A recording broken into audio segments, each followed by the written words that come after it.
Before I give these tips and tricks away, I gotta give you the verse of the day.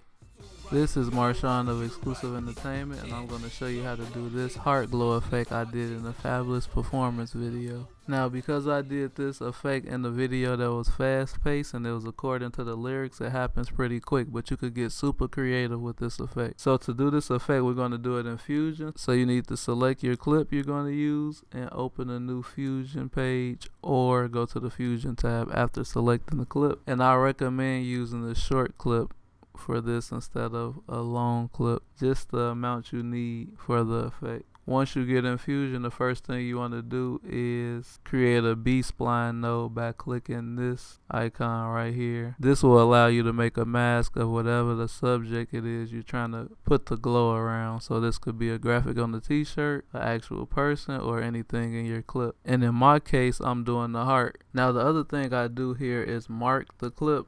And that's the other reason the B-spline is helpful here in Fusion. I mark the clip at the point where I want to start the effect and start the mask.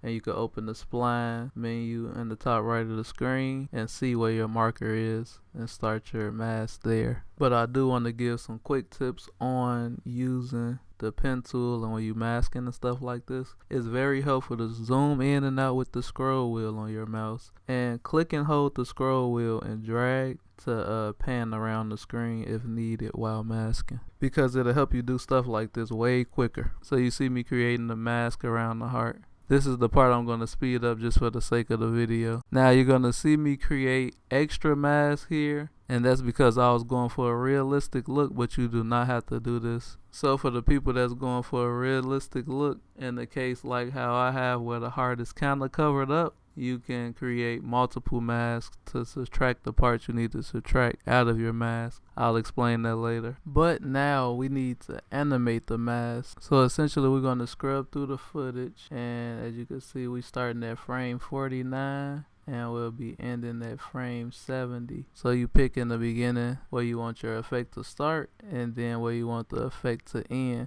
So in my case, it starts at frame 49 and ends at frame 70, as you can see at the bottom right of the footage. Now for you, this part can take a decent amount of time, or it can be super quick depending on how sophisticated your footage is and the shape of your mask. So we're just scrubbing through the footage from frame 49 through 70, and wherever the mask doesn't line up, we just scrub through, match it up again, scrub through, match it up again, until the mask is in the right place from frame 49 to 70. Now for some people it'll be a simple circle and you can literally move the circle from point A to point B. But in my case, as you can see, I'm having to readjust the lines, and the cleaner you do this, the better the animation will look and the better the effect will look.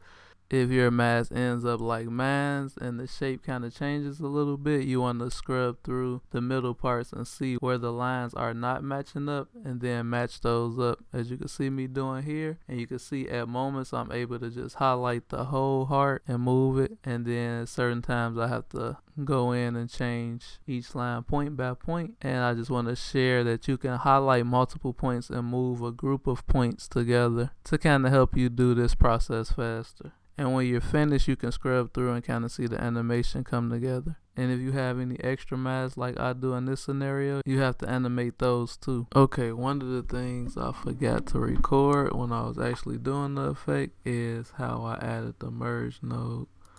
And I simply went right here, added the merge node. Then you could click the arrow like that on the right side, drag there and drag there to the media out. Okay, now that you've seen how to create a merge node, you want to connect your B-spline node to the merge node. And if done right, you should see whatever your mask is turn solid white. You want to uncheck the solid checkbox. Then you want to adjust your border lift based on how thick you want your line to be. And this is the part where you get to be creative. If you want like a dash line rotating around, a solid line like I did, you could play around with the position, keyframing that, and also the length, keyframing that. and based on the settings you pick, that's what type of animation you can get. So for example, if you match up your properties to something like this that I have here in this example, you can see the line rotating around, and that's what the glow effect would do. But to stick to what I actually did in the video, here are the settings to the glow effect I did in this video.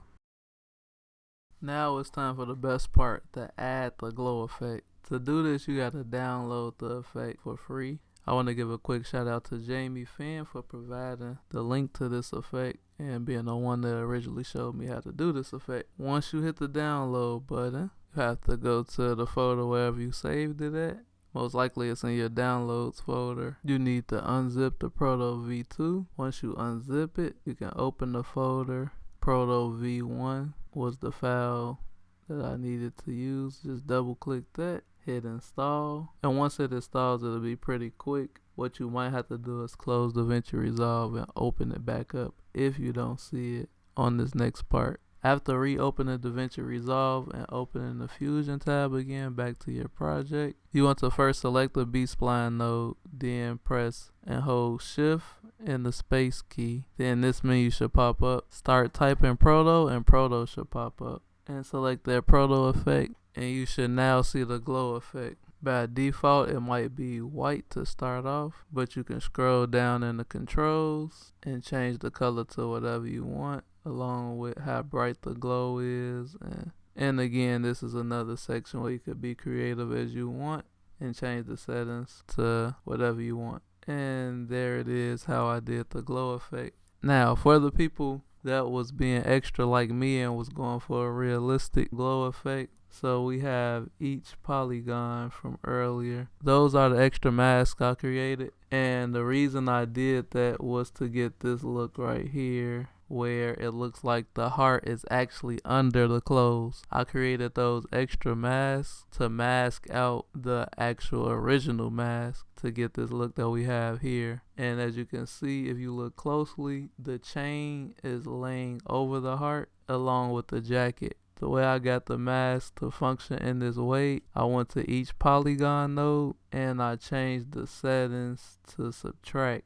So I reorganized my nodes, make sure that they are all connected, and then I connected all of the masks to the Proto effect and the Proto effect to the merge. One thing I wanted to do was fade out the heart instead of it cutting out like it did, but the reason I let it cut out though is because my computer started to freeze and act up as I was working on doing this effect. But if you want to fade yours out, you just have to animate it out on the level setting and keyframe it out from whatever it is to 0 on your mask on the B-spline node, and that should do it. I hope this helped. Please comment below if you have any questions. Like, share, and subscribe. It's Sean of Exclusive Entertainment, and I'm out.